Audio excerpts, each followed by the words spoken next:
it just annoys the piss out of me, man, because at one point, we all used to just have an unspoken thing, and it was so much more, just personal, and people could get into that. They weren't like, oh yeah, this is our brand, and this is our company, and this is our.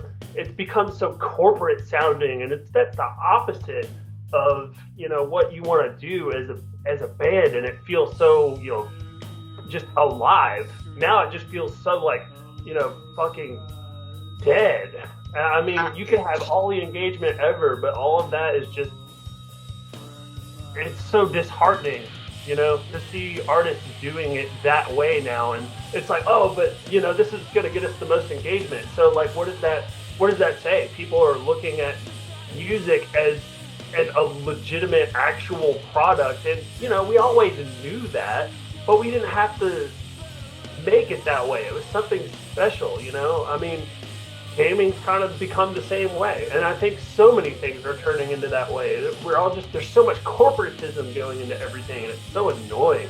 Like, oh, I can't stand it. And so, yeah, I don't agree with those. Like, I know it's the world as it is and stuff, but it's really taken a hit for, I guess, a lot of the art presentation. It's just, that's how I feel about it.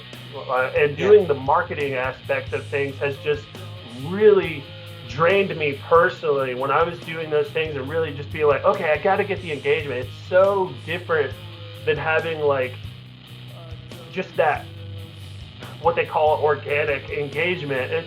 We didn't even have to call it that at some point. You just, you were connected word of mouth. There's so many personal stories. Now it's just like, well, how do I make the best video to get somebody to fucking pay attention? Because nobody pays attention to anything more than 10 seconds long. Like, God, that's so pathetic. And it is what it is. I mean, we're all kind of conditioned that way to interact with the world as it is. That's where we are. And I guess that's kind of probably one of the biggest statements of our band, is that we're railing against that, man. I can't stand that shit, so that's what we're doing, and it's for people that don't want to have to engage that way, who kind of reject that and are okay with being outliers and are okay with being on the fringe of society and not being accepted into smart cities and having all of that technology and technocracy over them at all times, and having to interact with the world through cables. Like, it's so, that's how I feel.